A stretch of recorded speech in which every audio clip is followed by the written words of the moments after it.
l'Afrique et la réinvention de l'axe afro-européen. Et c'est le combat d'une génération, mais je pense qu'il est fondamental pour nous. L'Europe ne réussira pas si l'Afrique ne réussit pas, c'est sûr. On le voit quand on n'arrive pas à créer la sécurité, la paix ou la prospérité à travers le fait migratoire. On le voit parce que l'Afrique est dans nos sociétés. Nous avons une part d'Afrique dans toutes nos sociétés qui vit aussi en consonance. Et quand je dis Afrique, je parle de l'Afrique et du pourtour méditerranéen, en fait, latos insu. On doit réussir à ce que l'Afrique voit l'Europe différemment et que nous-mêmes, nous la voyons différemment. C'est-à-dire comme une chance, une formidable opportunité de développement conjoint pour réussir ce projet pour nous-mêmes que j'évoquais. Et je le dis parce que je ne crois pas que nous avancerons, que nous réglerons nos problèmes en étant emprisonnés par notre histoire. J'ai moi-même lancé des travaux mémoriels politiques importants sur l'Algérie ou autres, mais je vois comme un retour du ressentiment et du refoulé, où tous les sujets d'ailleurs viennent se mêler, la post-décolonisation, les sujets religieux, les sujets économiques et sociaux, et créer une forme d'incommunicabilité entre Europe et Afrique. Je pense qu'il faut dénouer ces fils, mais il faut surtout embrasser l'Afrique avec beaucoup plus de force, dans la capacité qu'on lui donne à se développer elle-même, et en l'aidant. Et donner une fierté aux diasporas qui vivent dans nos pays, qui viennent d'Afrique, pour en faire des formidables ferments de cette chance, et pas des problèmes, comme on les regarde trop souvent. Voilà, merci donc à Daye Nathan qui nous a diffusé ces courts extraits. Président Bandakani, vous avez suivi quand même, vous avez lu cette interview d'une 50aine de minutes. On a pris juste ce passage. Alors déjà, comment vous appréciez les déclarations du président français dans sa volonté de reconsidérer les relations entre la France et l'Afrique? Un petit prétentieux. On a affaire à un petit prétentieux qui veut jouer au grand. Tous les présidents français, quand ils ont voulu être grands, ont élaboré un rapport à l'Afrique. De Gaulle était un obscur colonel qui a même fui. Parce qu'on a bâti, la vraie vie de De Gaulle n'est pas connue, parce qu'on a mythologisé le personnage, mais sa vraie histoire, ce n'est pas l'histoire, le romantisme qu'on raconte là. Mais De Gaulle devient grand parce qu'il a sujetti l'Afrique. Il faut bien comprendre ça. Il devient grand parce qu'il a sujetti l'Afrique. En s'opposant à la véritable indépendance des Africains et en étant ingrat à l'égard de ceux que l'on nourrit, habillés, et on fait de lui ce qu'il était. Quand la France avait abandonné pour se tourner vers Vichy, mon cher Bachir. Donc vous avez affaire à un prétentieux. Et quand vous avez analysé toute l'interview de M. Macron, vous comprenez que vous avez affaire à quelqu'un qui donne l'impression de la nouvelle génération, mais qui est pire que les anciens et qui est incapable de parler avec l'Afrique. Je l'ai toujours dit. Je prendrai mon analyse sous l'angle seulement de la restitution du prétendu patrimoine. Vous allez comprendre à qui vous avez affaire et ce qu'on nous prépare. Alors, il y a eu la restitution pour le Sénégal, le Bénin et Madagascar. Voilà, je vais analyser ça. C'est de cet angle-là. Vous laissez le France. On va essayer d'aller très rapidement. Donc, Bachir, d'abord, il faut rappeler aux gens que M. Macron nous a attaqué directement. Donc maintenant, M. Macron dit que le débat, c'est nous et lui. C'est dit dans son interview, vous ne voulez pas le dire, vous êtes humble, mais il faut le dire. M. Macron dit que c'est la Russie et la Turquie qui nous financent. Nous, les panélistes d'Afrique Média. C'est dit dans l'interview, de Mathieu Claire. En tout cas, il n'a pas dit de cette manière. Non, il a dit clair. Pour rester fidèle à... Il a dit, non, écoutez, quand quelqu'un dit que les voix qu'on entend sur les chaînes francophones, qui font des vidéos et des interviews, c'est ce qu'il a dit. Beaucoup de ceux qui donnent de la voix, qui font des vidéos, qui sont présents dans les médias francophones sont stipendiés par la Russie ou la Turquie. Bon, vous voulez le protéger encore? Il ne s'agit pas de le protéger, de dire fidèlement, mais c'est cela vous d'analyser, président Bandakani. Je dis tout simplement. Je le dis parce que c'est ce qu'il a dit. D'accord. Donc moi je traduis ça en langage que tout le monde comprenne. Très bien. C'est ce qu'il veut dire. Donc je veux faire un comme vous, c'est-à-dire que désormais le débat, M. Macron dans l'interview dit très bien que le problème de la France en Afrique, c'est nous. C'est nous. Il ne faut pas avoir peur. Il nous désigne comme l'ennemi. Ceux qui empêchent cette relation d'amour. Je ne sais pas si c'est ce qu'on appelle l'amour. Bon, du moins, il a une conception très curieuse de l'amour, qui n'a rien d'africain, ce monsieur. Mais il dit que c'est nous, là, qui empêchons la relation les fusions d'amour que M. Macron veut créer entre nous et la France, nous on n'a pas ça. Il faut le dire, mon cher Bachir. Et quand on l'a dit, pour dire ceci, c'est là c'est moi qui parle. Non, M. Macron n'est pas de notre niveau. Il veut se placer à notre niveau. Il n'est pas de notre niveau. Pour le dire. C'est pas parce que jamais des Bertrand et d'autres. Moi j'ai dit moi. M. Macron n'est pas à mon niveau. C'est clair. Au niveau de cette position-là, il n'est pas à notre niveau. Parce que des gens comme Macron là, il faut les écarter du champ. J'ai fait tout pour être poli, non? Ouais, oui. Et ça nous arrange vraiment. Oui, des gens comme Macron là, vraiment il faut. Je dis pas, je pour l'entendre le mot. Alors, donc il faut d'abord clarifier ça. Lui maintenant il veut se mettre à notre niveau. Parce que quand quelqu'un dit qu'il est président, et dit des mensonges à mon dos vision, il dit que nous sommes financés par la Turquie et la Russie. Monsieur Bachir, vous voulez passer dessus comme ça, c'est très grave. C'est grave de la part d'un président, soi-disant de la France, de mentir sur les panélistes comme nous disant que nous recevons l'argent de la Russie et de la Turquie. Pourquoi? Qu'est-ce qu'il y a derrière? Comprenez mon courroux. Ça veut dire que les Africains ne sont pas capables de faire le débat géopolitique d'un certain niveau. Et que chaque fois qu'on élève le débat à un certain niveau, il faut qu'on explique que c'est la Russie et la Turquie, donc, qui sont derrière les nègres, qui ne peuvent pas réfléchir par eux-mêmes. C'est ça qui est derrière. Parce que nous avons battu la France au débat politique. On les a battus à tout point de vue. Donc il faut expliquer ça par le fait que c'est la Russie qui nous donne de l'argent, évidemment, hein, et nous inspire sur le plan géopolitique. Or, nous, Bachir, ici, on a jamais reçu 5 francs de la Russie et de la Turquie. En tout cas, on n'a pas à s'en expliquer devant M. Macron, qui lui a les relations officielles avec la Russie et la Turquie. Vous voyez l'hypocrisie. Lui peut être en relation officielle avec la Turquie, et nous, on n'a pas à avoir des relations avec la Turquie et la Russie. En tout cas, M. Erdogan nous a expliqué. Erdogan a bien dit qu'on a affaire à quelqu'un dont la santé mentale est à interroger. C'est Erdogan qui l'a dit. Alors, M. Bachir, l'un des chantiers sur lesquels M. Macron se vend d'avoir réussi, c'est la restitution du patrimoine africain. Alors, regardez comment ça se passe. 1. D'abord, Bachir, est-ce un voleur? Est-ce un criminel qui a volé ce que lui appartenait pas et a amené chez lui de fixer les conditions du retour de la chose volée au propriétaire? Je pose la question. Puisqu'il se présente en quelqu'un de la nouvelle génération. Il est neuf. Il n'est pas embourbé dans les affaires du passé, il est neuf. Ok, d'accord. Parlons-en. Est-ce au voleur de fixer les conditions du retour au propriétaire de la chose volée? Non, mon cher Bachir. Mais il y a une commission qui a travaillé là-dessus. Qui a créé cette commission? Monsieur Macron. Monsieur Macron choisit les interlocuteurs qui lui plaisent. Il ramasse M. Felmin Sarr et un certain Bénédicte, je crois, Ayoub, c'est qui là? Savoyer. Écoutez, c'est grave, hein? Ça dit, M. Macron choisit les interlocuteurs qui lui plaisent. Il donne un mandat à M. Felmin Sarr et à M. Savoyer. C'est qui ces deux-là? Ils parlent le nom de l'Afrique. Et si ces deux-là parlent le nom de l'Afrique, pourquoi nous on parlerait pour le nom de l'Afrique? M. Bachir. Et on écarte les présidents. On écarte les chefs traditionnels qui sont pourtant vivants, on les met de côté. On ramasse des copains et des coquins dont la vérité, dont si on veut mettre les rapports qu'ils ont à M. Macron, cette salle va exploser, je ne le ferai pas. Donc, c'est eux qu'on choisit pour parler du patrimoine africain. Qui est M. Macron pour décider d'une question aussi importante à tout point de vue? Il est qui pour décider? Et plus grave, de choisir l'interlocuteur et après se présenter en celui qui a restitué le patrimoine. Mais il l'a fait quand même, ce que ses prédécesseurs n'ont pas pu faire. Il est donc pire que, vous ne rien faire, il est pire que. Parce que la question du patrimoine ne se règle pas comme ça. D'abord, qu'est-ce qu'un patrimoine? C'est quoi un patrimoine? Vous venez voler des choses extraordinaires chez nous, que nous avons bien conservées. Des symboles de notre génie créateur. Un génie créateur supérieur au vôtre, ce qu'il faut dire. C'est ça qu'ils ont volé pour aller mettre chez eux. Et c'est d'en rapporter plein d'argent dans leur musée. Vous comprenez? Si vous volez ça, et après vous commencez à dire qu'on n'est pas besoin de garder ça si on nous remet. Écoutez bien. On dit que non, on n'est pas sûr que ça sera bien gardé. On nous insulte 2 fois. Et après, qu'est-ce qu'on fait? Ce patrimoine-là, quand vous le mettez Bachir, on enlève le contexte qui a prévalu quand on volait.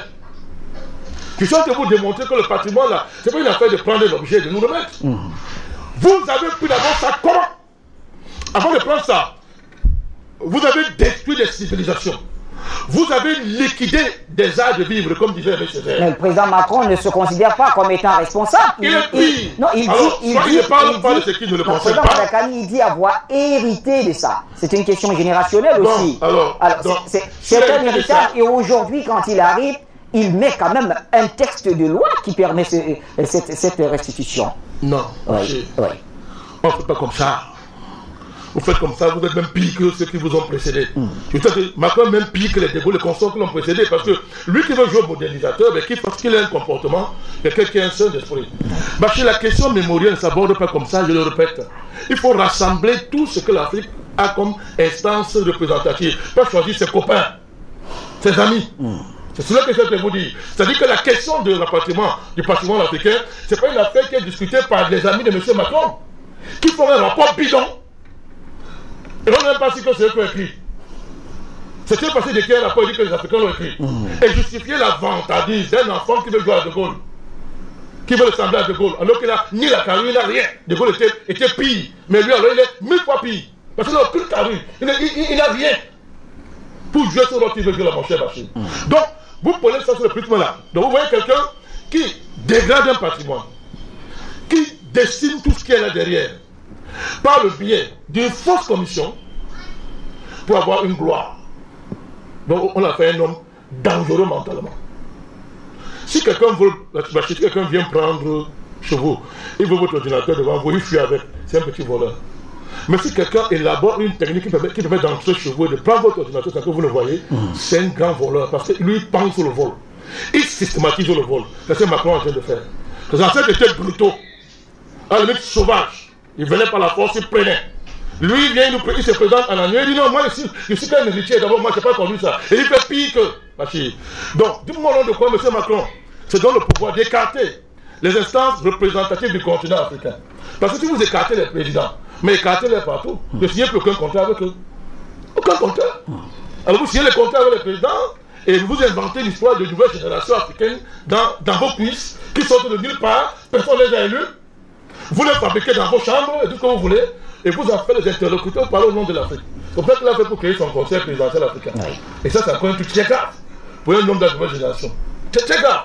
Il crée un conseil présidentiel avec les gens qu'on connaît et qui décide de la politique à faire en Afrique, mon ami, à la place des Africains.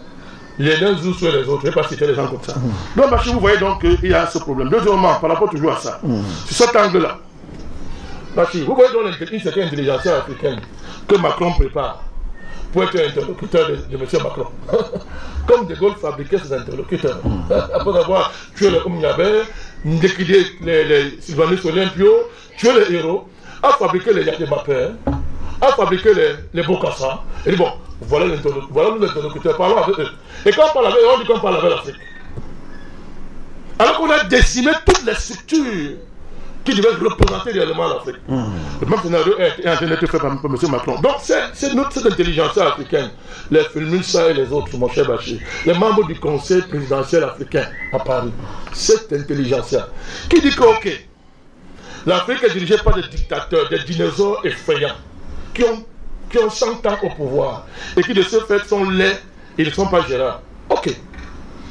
Et maintenant, donc, pour cette intelligence-là, venant de Zizou, on peut comprendre. Zizou, c'est un vaurien. Les Africains considèrent pas un truc comme ça. Tous ces gens-là, on peut comprendre. Mais ces gens-là, les films, ça, et toute cette dynamique autour, avec la Chine Bembe, toute cette génération-là, l'économiste togolais là, qui avait été chassé de la francophonie, comment il s'appelle là Nabou, pour tous ces gens-là. Ok, ils veulent nous dire que c'est nos dirigeants sont effrayants. Monsieur Macron, lui, il n'est pas effrayant. Monsieur Bachir, quelle est la valeur universelle que Macron incarne pour que les nouvelles générations dites de l'Afrique puissent liquider leur président et le même Macron, si un pédestal a dit que non, celui-ci, on peut parler avec lui. Macron est plus démocrate qu'un président africain à l'heure actuelle. Si on prend le Covid comme paradigme, dans quel pays il y a la liberté? Alors nous parlons. C'est pas l'Afrique. C'est pas l'Afrique où les gens sont vraiment libres actuellement. La mort, la dictature, le désespoir, la panique, c'est où? C'est pas en France? Alors nous parlons. Dirigé par qui? Par un petit enfant qui ne sait même pas ce qu'il faut au pouvoir, M. Bachir. Et voilà le grand président des nouvelles générations de l'élite africaine qui fuit les dictateurs en Afrique, mon cher Bachir. Un président qui dit que le LGBT, c'est-à-dire l'homosexualité, le lesbianisme, le transgenre, toutes ces choses honteuses sont des valeurs et dont l'interlocuteur des nouvelles générations intellectuelles africaines, mon cher Bachir, un dirigeant qui met un pays sous hypnose, qui instaure une dictature, n'instaure pas. Il révèle que la France est une dictature. De cette manière, qui suspend les libertés dans son pays sur la base d'un mensonge qu'on appelle Covid-19. Voilà l'interlocuteur, mon cher Bachir. Un dirigeant qui insulte nos mamans parce qu'elles font des enfants. Et il vient dire que le problème de l'Afrique, c'est que les femmes africaines accouchent 8 enfants. Un dirigeant qui ne comprend pas ce qu'on appelle la procréation et la natalité, mon cher Bachir. Voilà l'interlocuteur, les gens avec qui on parle, au point d'aller s'asseoir, insulter le patrimoine africain, insulter le génie ancestral africain en participant au complot d'un petit voyou de président français qui s'assoit et dit qu'il nous restitue notre patrimoine, Bachir. On ne se tait. Non, Bachir. J'ai dit que je prendrais seulement cet angle-là. Si j'étends ça au niveau du franc CFA et ailleurs, vous allez comprendre. C'est pour ça que M. Macron vous dit. C'est pour ça qu'il vous dit que non. Il veut favoriser le développement des générations. Dans l'interview, il va loin. Il dit que l'avenir de la France, c'est l'Afrique. Oh, bon, mais Bachir, ça c'est démocratique, il dit ça. Où est-ce qu'on s'assied à M. Macron pour décider que la France est notre avenir? On s'assied où, mon cher Bachir? Et s'il y a des liens historiques, mais un lien est fait pour être tissé et pour dénouer sur le Saint-Germain. Quand on fait un lien avec quelqu'un, je fais le lien avec vous, j'arrête ça quand je veux. Qui a dit qu'on n'a pas coupé le lien avec la France? Qui a dit que c'est un crime? Est-ce qu'il revenait aux Français, mon cher Saint-Germain, de définir, non, revenait-il aux Allemands, de définir les sentiments que les Français ressentaient sous les coups du nazisme? M. Macron, à l'époque, pouvait-il accepter que M. Hitler définisse les sentiments des Français alors qu'ils étaient sous le coup des bombes nazies? Au nom de quoi ce petit gamin décide de nous dire comment nous devons analyser, nous, le rapport que nous avons à la France? Au nom de quoi, Bachir? Où est-ce que vous voulez caresser quelqu'un qui n'est pas digne d'être caressé? Vous voulez caresser un criminel qui a des projets criminels contre le continent africain. Et il nous trouvera sur son chemin. Merci, Président Bandakani. Alors, très remonté. Célestin Djamé, l'interview avec beaucoup d'aspects. Et l'autre aspect, justement, parlait du sommet France-Afrique à venir, d'ailleurs. Et le président Macron a fait savoir que, normalement, ça devrait se tenir en juillet 2021 à Montpellier. Et ce sommet, je le cite, illustrera ce changement de méthode. Il dit, nous n'allons pas organiser un sommet classique en invitant des chefs d'État. Notre objectif est de mettre en avant les personnes qui incarnent le renouvellement générationnel, y compris sur le plan politique. Parce que s'il y a un point difficile, c'est bien le renouvellement démocratique. Certains pays se sont pliés à une alternance régulière, d'autres sont. Alors, quand on a écouté ça, comment est-ce qu'on peut l'analyser? Il ne s'agit pas d'un sommet, il ne s'agira pas d'un sommet classique comme c'est souvent le cas, c'est-à-dire les personnes légitimement élues, ou si, en tout cas les chefs d'État, qui représentent quand même leurs différents pays. Ce ne sera plus avec eux qu'on va parler d'un sommet France-Afrique. D'abord, avant de répondre à cette question du sommet dans le sud de la France, quand vous écoutez Macron, dans cette interview à Jeune Afrique, Macron s'est laissé aller dans un paternalisme sulfureux. Mais c'est Jupiter. Qui s'inscrit dans ce colonialisme ancestral. Ça, c'est sa base de réflexion. À partir de là, on doit comprendre beaucoup de choses. Tout à l'heure, le président Bandakani a parlé de sa phrase « l'Afrique est l'avenir de la France ». Là, c'est un aveu total. Ça veut dire que l'Afrique est non seulement la branche de la France, mais c'est aussi les racines. Il revient donc à nous, Africains, de comprendre que c'est à nous maintenant de forger notre propre histoire. Puisqu'il reconnaît que l'Afrique c'est l'avenir de la France, ça veut donc dire que pendant des millénaires, pendant des siècles, l'Afrique a servi de la poule aux œufs d'or à cette France coloniale. Tout le monde le sait. Et d'ailleurs, la perpétuation de cette colonie, c'est justement ce sommet France-Afrique. Y a-t-il jamais eu un chef d'État africain qui convoque des chefs d'État européens pour un sommet Afrique-France, par exemple? Ça n'existe pas. Je vous lis ce message Ça n'existe pas. Je vous lis ce message très rapidement. C'est pour vous permettre aussi de poursuivre en toute sérénité. C'est l'un des gardiens de la tradition, ici même au Cameroun, un des gardiens des traditions donc, qui nous envoie le message. Il dit, Emmanuel Macron cite, l'Europe ne réussira pas si l'Afrique ne réussit pas. Il dit, or, l'Europe qui a avec l'Afrique cette relation que l'on sait réussit depuis 100 ans et l'Afrique échoue depuis 100 ans. Non, nous ne sommes pas dans les sentiments. Les États n'auront jamais d'amis. Vous le savez aussi bien que moi. Mais il dit que c'est l'amour qui nous lie. Non, l'amour. Dans un amour, il n'y a pas de gagnant, il n'y a pas de perdant. Si on parle d'amour, il n'y a pas de dominé, il n'y a pas de dominant. L'amour, justement, c'est l'amour. De toute façon, s'il n'y avait pas tous ces biens matériels, toutes ces ressources naturelles en Afrique, M. Macron parlera-t-il comme ça? Parlera-t-il d'amour? C'est bien parce qu'il y a des intérêts puissants en Afrique. En fait, ce que dit Macron, ce n'est que la poursuite de ce qu'ont dit ses prédécesseurs. Il n'y a pas, à chaque fois on nous dit, on va signer l'acte de décès de la France-Afrique. Tous les présidents français ont quasiment dit ça. Mais dans la pratique, c'est bien évidemment le contraire. L'axe de changement majeur, Bachir, ce n'est pas simplement de dénoncer. C'est important de dénoncer. Mais c'est surtout l'attitude que nous, le néo-panafricanisme que nous mettons en place, l'attitude que les Africains doivent avoir vis-à-vis justement de cette prédation qui a l'air d'être perpétuelle. Ça, c'est notre défi de demain. C'est-à-dire que une fois qu'on a établi ce diagnostic-là, on sait comment ils sont. Que faisons-nous pour nos enfants pour bâtir une nouvelle Afrique?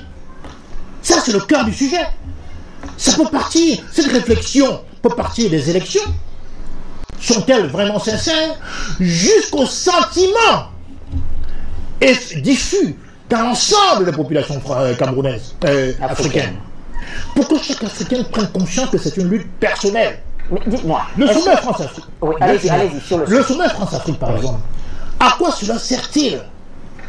Si ce n'est pour la France de réorienter, de donner des ordres aux chefs d'État africains. Ce n'est pas admissible. Il faut supprimer, il faut arrêter de prendre part à ce type de sommet.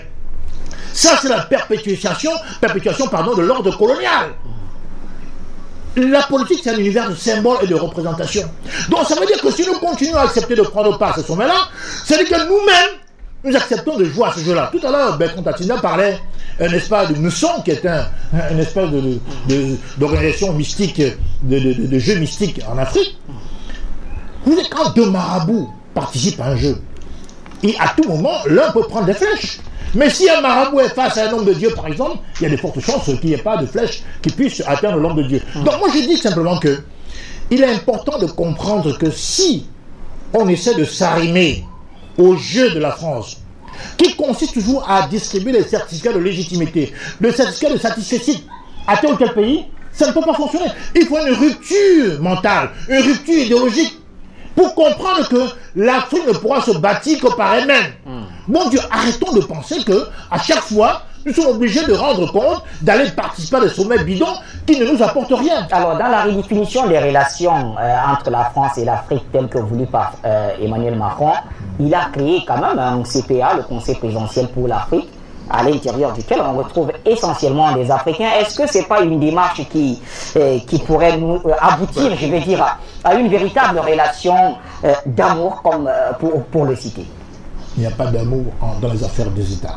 Il a choisi 16 Africains à lui, qui jouent son jeu à lui. C'est un peu comme si lors des matchs de basket ou de football, vous choisissiez vos arbitres, vos arbitres de touche, vos arbitres centraux. Ces Africains jouent le rôle qu'on leur assigne de jouer puisqu'ils ont été choisis pour jouer un rôle précis. Moi, je dis simplement qu'il ne faut pas se laisser abuser, se laisser fourvoyer. Le défi majeur aujourd'hui dans nos États africains, c'est de dépasser la dénonciation et l'indignation qui est tout à fait normale et justifiée. Moi, je dis qu'il faut que nous, à défaut de la position de nos chefs d'État, il faut que nous, qu'est-ce que nous faisons en Afrique média? Quand on parle du CFA, quand on parle de pillage de l'Afrique, ça ne vient pas, c'est pas un ordre politique de nos États qui nous demande de le faire. C'est nous-mêmes citoyens d'en bas, si j'ose dire. Il dit que c'est la Russie qui t'envoie. Alors il dit que c'est la Russie, la Turquie qui nous finance. Mais c'est une honte. Alors, ça veut dire quoi? Ça veut dire qu'aujourd'hui, il faut que ce travail de sensibilisation, de pédagogie, d'éducation, des masses continue à se faire, parce que sinon, on va continuer à livrer les relations, le sort de l'Afrique, à nos dirigeants qui vont aller signer des contrats plus ou moins douteux avec ces pays-là. Aujourd'hui, aucun chef d'État africain ne s'est indigné contre cette sortie qui est scandaleuse de M. Macron. Aucun chef d'État. Est-ce que c'est normal? Quand il dit qu'il y a une relation d'amour entre la France et l'Afrique, mais ça veut dire quoi? Qu'est-ce que cet amour qui consiste à simplement anéantir l'autre partenaire? Ce n'est pas acceptable. Donc, c'est à nous de dénoncer ça. On a l'impression d'avoir une fenêtre comme Afrique Média, voire une porte, et alors profitons-en pour dire les choses haut et fort. On a parlé tout à l'heure du groupe Bolloré, qui détient Canal+ en France, Direct, Matin, C8, etc. Regardez l'ampleur de Canal+ en Afrique. Donc ce sont des programmes français qui consistent encore à formater, n'est-ce pas, à franciser l'image de l'Africain. Est-ce qu'on doit l'accepter longtemps? Tous ces détails sont importants. Donc moi j'insiste ici pour dire aujourd'hui que M. Macron n'a pas de certificat de légitimité à attribuer aux États africains. Nous sommes indépendants et malheureusement j'ai l'impression que c'est resté simplement en termes de slogan. L'Afrique doit réellement se réattribuer son indépendance, qui aujourd'hui ne constitue que vraiment que des mots qui sont donnés un peu à gauche et à droite. Donc voilà ce que je peux dire. Et un dernier point, pour dire aujourd'hui que qu'est-ce qui nous empêche aujourd'hui, nous Africains, les chefs d'État notamment, pour proclamer que désormais le sommet France-Afrique c'est terminé, qu'il n'y en a plus. Ça sera déjà un début de commencement de quelque chose. Mais quand on laisse perpétuer ce genre de sommet, ça veut dire que la France a toujours le sentiment qu'elle a l'ascendance morale, politique, etc. sur l'Afrique. Donc c'est aussi à nous de prendre notre destin en main. C'est pas simplement dire que la France assiste, bien sûr, c'est vrai. Mais qu'est-ce que nous faisons pour que ça s'arrête? Sinon on continuera dans 15 ans, dans 20 ans, à répéter la même chose. C'est ça la grande question en tout cas. Merci Célestin Djamène. Bertrand Tachinda, alors face à la montée en puissance des États tels que la Russie, ou encore la Turquie, pour rester essentiellement sur ce que le président Macron a cité, il estime, je le cite, qu'il faut embrasser l'Afrique avec beaucoup de force. Comment est-ce qu'on doit analyser ceci? Bachir, laisse-moi d'abord saluer avec éminemment de respect la brillante démonstration du président Balakani et de mon élève Djamène. Elle était brillante, elle était forte.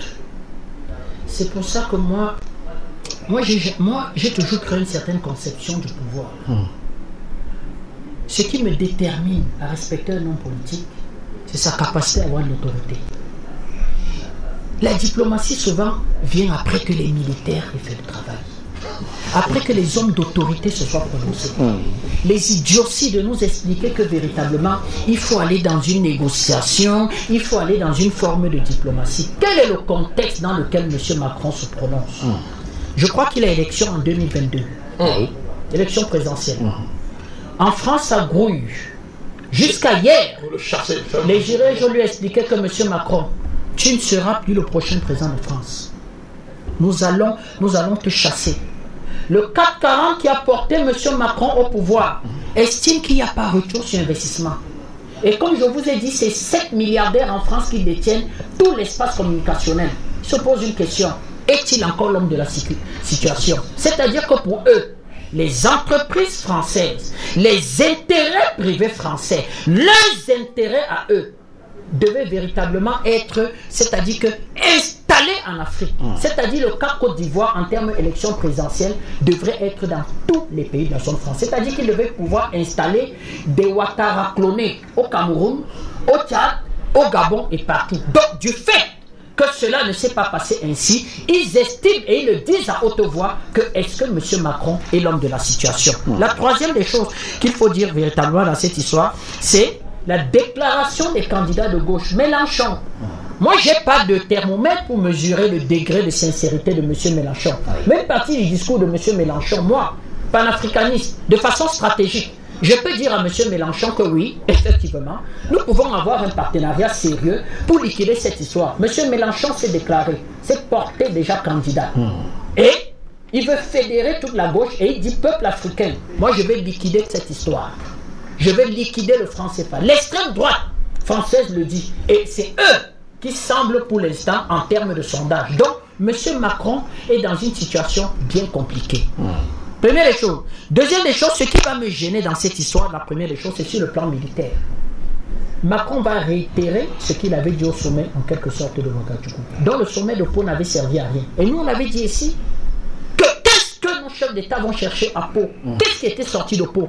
Quand Macron va expliquer que chefs d'État africains, venez véritablement me confirmer, c'est-à-dire que je dois continuer à être le gendarme en fait de la sous-région. Nous on avait trouvé qu'il n'était pas utile, qu'il fallait tout simplement exclure Macron et dealer avec ce qu'on va appeler de nouveaux partenaires. Parce que c'est une chance. J'ai même pratiquement envie de dire que c'est même une chance que le terrorisme ait atteint ce paroxysme pour que les Africains ouvrent les yeux, découvrent qui sont derrière les terroristes et découvrent de nouveaux partenaires stratégiques. On a l'impression que c'est aujourd'hui que la Russie peut servir en quelque sorte de partenaire et un savoir-faire en matière d'engagement militaire. Mais la Russie, pratiquement, lors de la Deuxième Guerre mondiale, c'était en fait l'armée rouge. Mais elle a montré ses capacités. C'est elle qui va avoir les premières victoires en fait sur le Troisième Reich allemand. Donc, comment il était question véritablement que les Africains saisissent rapidement cette option-là. Mais les Africains vont toujours rester à attendre les balivernes de M. Macron. D'autres choses à faire sur le sommet France-Afrique. Macron vous le dit clairement. Il n'invitera pas les chefs d'État. Oui. C'est-à-dire qu'il va trier ses chefs d'État. La nouvelle génération. La star C'est quand même terrible. sera M. Ouattara. La star. 78. Parlons un peu de ce monsieur. En ce moment, en Côte d'Ivoire, La nouvelle génération. vous avez un camp de concentration à Sébroko. Moi, j'ai reçu une vidéo hier, Bachir. Comment je vais dire que, par respect pour la vie, pour le peuple ivoirien, je ne vous l'ai pas fait suivre. C'est une vidéo où on égorge des jeunes Ivoiriens. Pieds, mains liés, et on égorge des gens qui se réclament encore être soutien milice de M. Ouattara. Le micro. Ils égorgent, c'est-à-dire qu'un jeune garçon qui a pratiquement la vingtaine d'années. Cette image de ce jeune garçon de Daokro que nous avons tous vu, égorgé. On va jouer au football avec sa tête. Ce sont des gens qui se réclament être soutien de M. Ouattara. Qu'est-ce que M. Macron dit dans son interview? Que je n'ai pas envie de me mêler des affaires de la Côte d'Ivoire. Je n'ai pas envie de me mêler des affaires de la Côte d'Ivoire. C'est-à-dire qu'il va prendre fait et cause pour ce monsieur, au point de faire de ce monsieur un interlocuteur pour lui, en quelque sorte, la France. C'est aux Africains, en quelque sorte, de méditer. C'est aux Africains de réfléchir. Et de se dire que comment est-ce que nous, Africains, nous pouvons considérer toujours un monsieur Macron comme étant en quelque sorte un partenaire. Le président Banda l'explique. Dans quelles conditions le patrimoine africain a été en quelque sorte pillé? Dans quelles conditions? Vous avez vu un Africain qui a été brillant, courageux. Il va entrer dans une galerie, il prendra en quelque sorte une partie de ce patrimoine et il dira je veux le ramener en Afrique. Je crois que son procès est en instance. On va voir cette vidéo-là. Dans quelles conditions? Est-ce qu'on a associé, comment je vais dire, que les peuples africains? Est-ce qu'on a associé, comme Banda Kani dit, comment je dis, les têtes fortes africains, les chefs culturels africains? Est-ce qu'on a fait, comment je vais dire, un inventaire des assassinats qui ont été faits, des civilisations qui ont été liquidées? Je rappelle que Robert Oumyobé posait déjà, comment je vais dire, que ces revendications-là, au-delà des revendications d'ordre politique, il posait des revendications de pillage. Allons plus loin. Comment on assassine le roi Mangabel? On l'assassine comment? On le pend. Qui le pend? Qui le pend? Effectivement, ce sont en fait toute cette oligarchie-là, et comment je vais dire, les ancêtres de ceux aujourd'hui qui nous expliquent qu'il faille juste remettre du patrimoine. Sauf que dans cette histoire-là, une déclaration de M. Macron m'a surpris. C'est-à-dire son rapport à l'Algérie. Vous voyez en quel terme il va parler de l'Algérie? Vous voyez en quel terme il va parler de l'Algérie? C'est pour ça que nous disons que si les nationalistes ne prennent pas le pouvoir au Cameroun ou même en Afrique, la France ne respectera jamais nos pays. Parce que l'Algérie, c'est-à-dire que je l'ai vu expliquer que lui, vraiment, les affaires d'Algérie, pratiquement, être à genoux devant l'Algérie, alors qu'on peut avoir des choses à reprocher au pouvoir algérien. Mais à partir du moment où ce sont les nationalistes algériens qui ont pris le pouvoir, effectivement, ils ne peuvent pas s'amuser. Macron s'est même à la limite excusé face au peuple algérien, aller même plus loin. C'est-à-dire qu'il dit pratiquement que le président algérien, nous connaissons dans quelles conditions le président algérien est arrivé au pouvoir, mais dans cette interview, et regardez comment il va cracher en quelque sorte sur les présidents africains. Quand il va parler de M. Alpha Condé, il va faire ce qui est inacceptable. Il donnera son âge. C'est-à-dire comme si l'âge de M. Alpha Condé était en quelque sorte un justificatif pour l'écarter en termes de partenaires. Il va dire qu'il va s'autoproclamer. M. Alpha Condé a fait 2 élections. M. Alpha Condé, ce n'est pas tout à fait mon modèle, mais il faut être franc en politique. Il va faire un référendum. Il va faire un référendum. Il va appeler le peuple guinéen à se prononcer. C'est-à-dire que le peuple guinéen, avec le choix de lui dire que oui, on va à la modification constitutionnelle ou non, on ne va pas à la modification constitutionnelle. Après ce référendum, il va organiser des élections. Chez M. Alpha Condé, l'organisation des élections n'a pas causé 85 morts. En Côte d'Ivoire, le processus, c'est-à-dire crise en paix. Avant élection, on en était déjà à chiffre officiel, 85 morts. On parle de 100 morts, avec des milices qui appartiennent à M. Ouattara, qui vont égorger d'autres Ivoiriens. Mais M. Macron va estimer que je n'envoie pas de lettre de félicitations. Voilà là où ça m'a choqué. C'est-à-dire que pour M. Macron, il légitime une élection. La France légitime une élection, en quelque sorte, et conditionnée, en quelque sorte, à l'envoi d'une lettre, en fait, officielle. Et là, je me suis posé des questions. C'est ce qu'on appelle la nouvelle opposition africaine. Ça n'a rien compris. Ça revient à ce que tu expliquais sur ce qu'on appelle les hommes politiques africains, nos oppositions. C'est-à-dire que la grandeur, en quelque sorte, des hommes politiques qui ont l'impression qu'on est grand, hommes politiques grands en Afrique, quand on est adoubé par la France. C'est-à-dire quand véritablement on est soutenu par la France. Comment en plein 21e siècle, un président français peut expliquer que le référendum, l'élection présidentielle d'un autre pays ne vaut absolument rien au prétexte que lui, il estime que ce monsieur a modifié, a fait ces modifications constitutionnelles pour rester au pouvoir et en plus pour un 3e mandat illégitime. Merci, c'est inacceptable, c'est véritable inacceptable, sans son accord, de M. Macron. Véritablement, vraiment, Bachir, c'est aux Africains de réfléchir.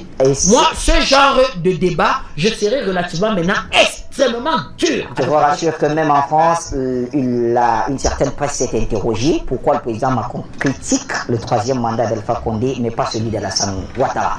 Ça reste aussi beaucoup de critiques. On dit que les Africains le voient. Il y en a qui ont voulu, si vous vous rappelez, il y en a qui ont voulu nous interpeller pour dire je peux nous expliquer que c'est pas la même chose, mais maintenant qu'ils voient. Alors, le président Macron leur a dit que c'est effectivement pas la même chose.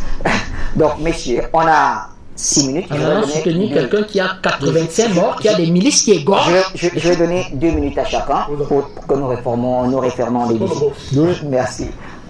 Oui, il est important parce que tout ce qu'a dit Bertrand tout à l'heure, tout ce qu'a dit le président Barakani, ça c'est des axes fondamentaux.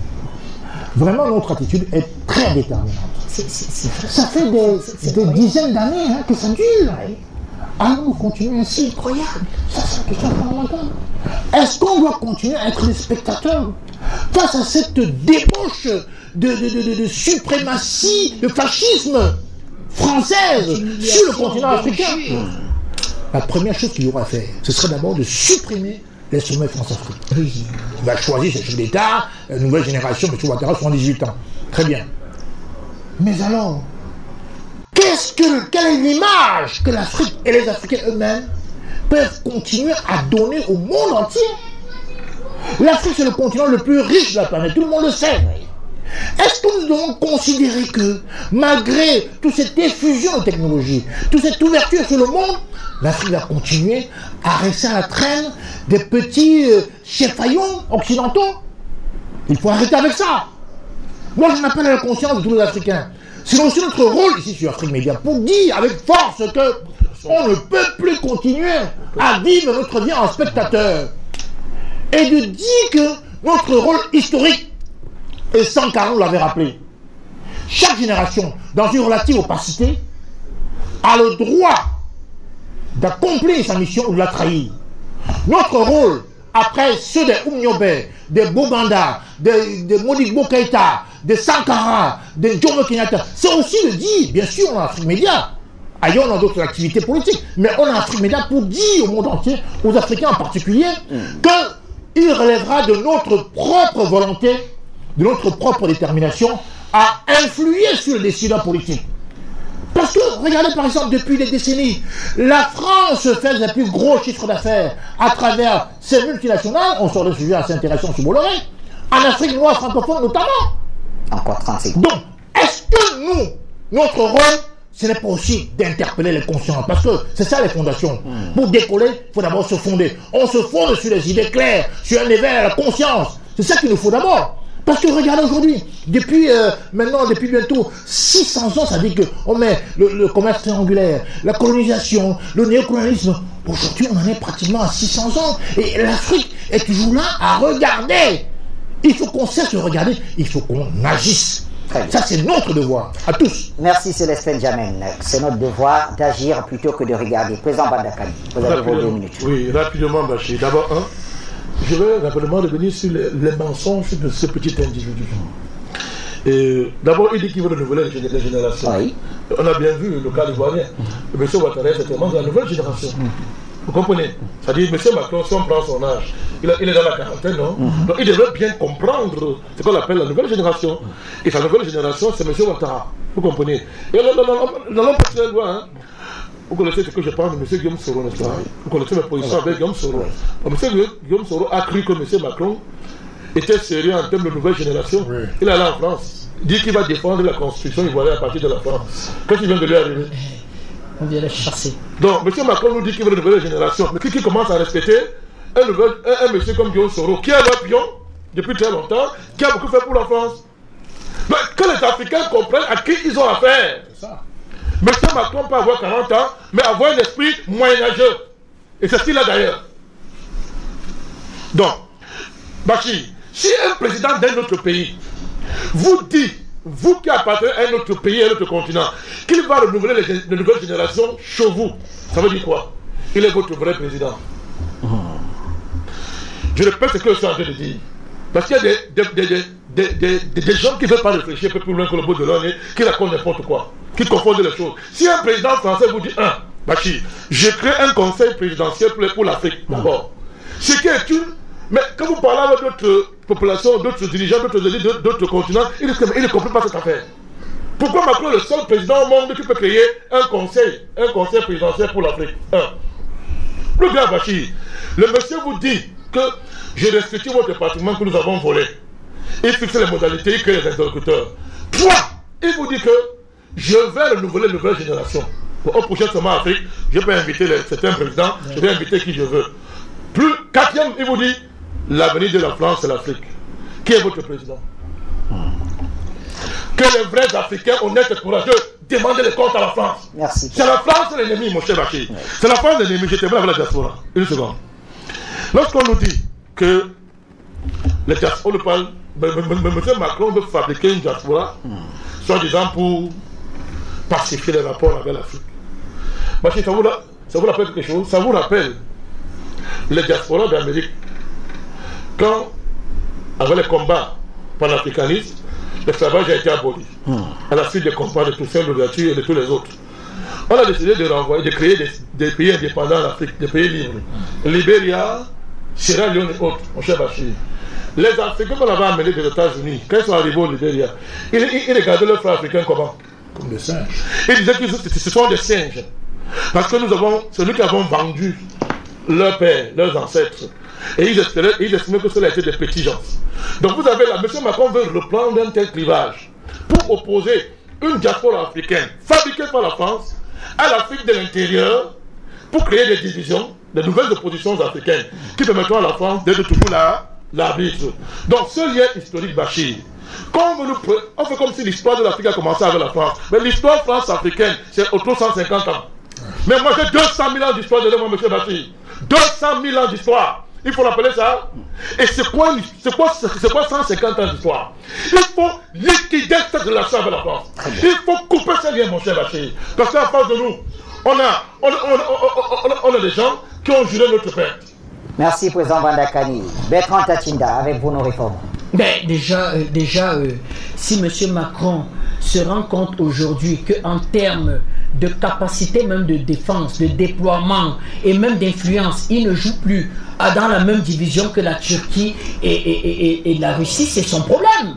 Parce que c'est une mise en garde même aux Africains d'expliquer que véritablement, vous qui voulez faire le choix en quelque sorte de la Turquie et en quelque sorte et de la Russie, eh bien nous, la France, on va s'y opposer.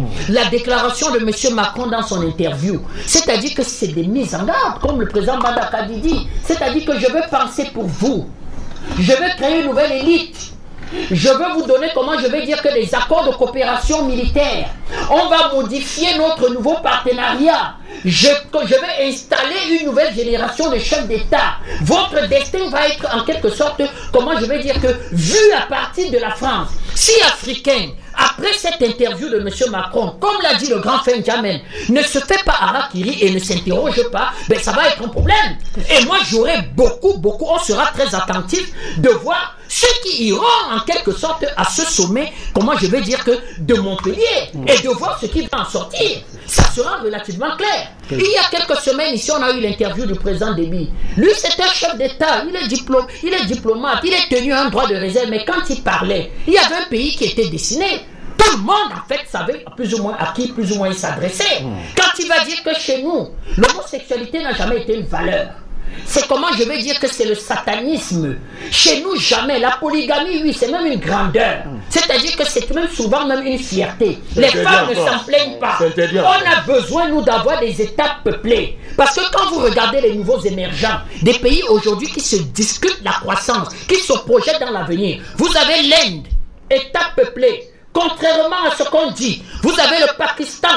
Vous savez que se développe, État peuplé. Vous savez comment je vais dire le Brésil, État peuplé. Vous avez un de nos voisins, le Nigeria, État peuplé. Et M. Macron vous explique que votre problème est lié justement au fait que, en fait, vous avez un certain nombre.